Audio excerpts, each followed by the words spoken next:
Welcome to Linear Algebra for Data Science. Chapter 9, Inner Product. Section 8, Normal Space and Inner Product Space.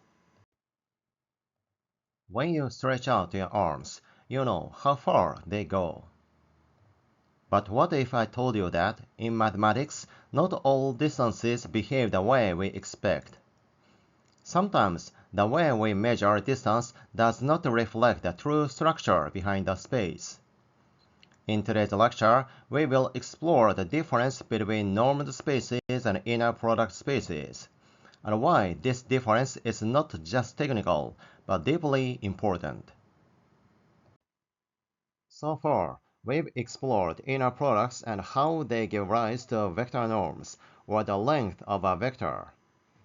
In the previous lectures, we saw that every inner product naturally defines a norm, and that this norm helps shape the structure of a vector space. In this section, we take the next step and clarify the distinction between normed spaces and inner product spaces. Although these two types of spaces may seem similar, they differ in important ways. Differences that will be important when we talk about completeness and Hilbert spaces in the next section. Let's take a moment to understand the parallelogram law, a key property that helps us determine whether a norm comes from an inner product. It's called the parallelogram law because it reflects the geometric property of parallelograms formed by vectors. It can be expressed by this equation. So, what does it mean intuitively? Imagine vectors x and y forming the sides of the parallelogram. Then, this equation tells us that the sum of the squares of the diagonals equals twice the sum of the squares of the sides. This elegant identity holds if and only if the norm is derived from an inner product. So, if you want to check whether a normed space has an inner product structure, test whether the parallelogram law holds. If it does, an inner product exists behind the norm. A normed space is a vector space equipped with a norm, which is a function that assigns a non-negative length or size to each vector in the space. In other words, a normed space is a vector space where we can measure the length of any vector. In formal mathematical notation, a normed space is expressed in this way. V stands for a vector space. A vector space is a collection of vectors where we can add two vectors together and multiply a vector by a scalar. Here, the dot between the double vertical bars indicates that the norm applies to a vector. It is a function that assigns a length to each vector. The dot is a placeholder for any vector. As a whole, this notation represents a normed vector space, which is just a vector space that has a norm structure attached to it. Now let's move on to another important theorem, Jordan von Neumann theorem. In a normed space, these two conditions are equivalent. First, the norm on the normed space is induced by an inner product for all x in V. Second, the parallelogram law holds for all x and y in V. The Jordan von Neumann theorem states the following.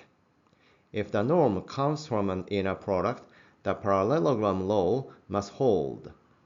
Conversely, if the norm satisfies the parallelogram law, then there must exist an inner product that defines the norm. In sum, the Jordan von Neumann theorem gives a condition that tells us exactly when a norm comes from an inner product.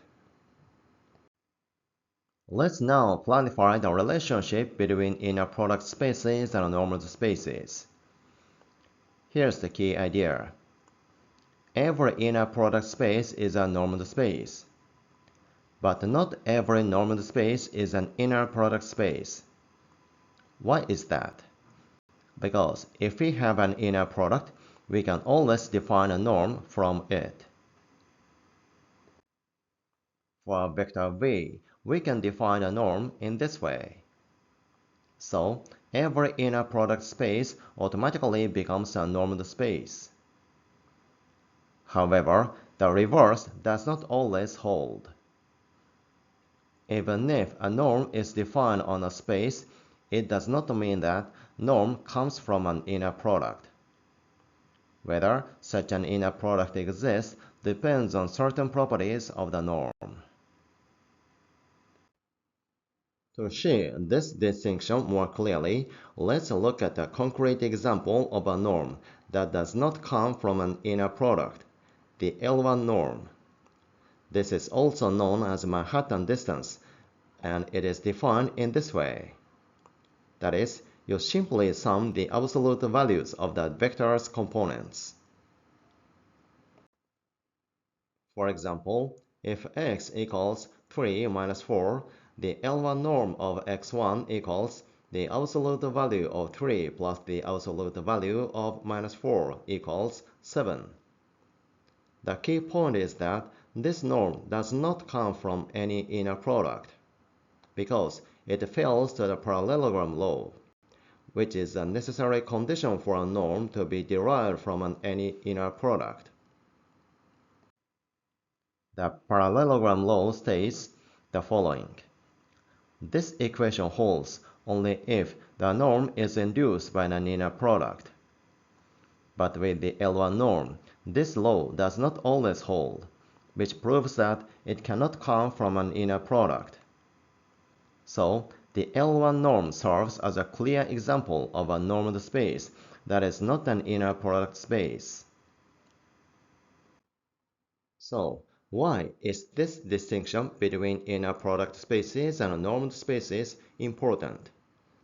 The answer is that this distinction becomes important when we move on to the concept of completeness, and more specifically, the idea of a Hilbert space. Let's review what we have seen. A normed space defines only the length of vectors. An inner product space defines both length and angle, a richer structure. Now, when an inner product space is complete, we call it a Hilbert space. To truly understand those topics, we must realize that having a norm is not enough. We need the full structure provided by the inner product. In other words, the presence of an inner product enriches the space, allowing for deeper theoretical tools and applications. That is why the question, does this norm come from an inner product, is not just technical. It is central to how we classify and use these spaces.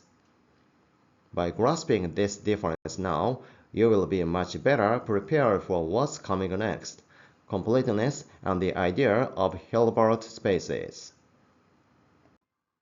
Let's wrap up. We confirmed that every inner product space is a normed space, but not every normed space is an inner product space. We also saw a concrete example, the L1 norm, which shows that some norms cannot be derived from an inner product. This distinction matters because it connects directly to our next topic, completeness and Hilbert space. Thank you for watching. Please thumbs up and subscribe to my channel.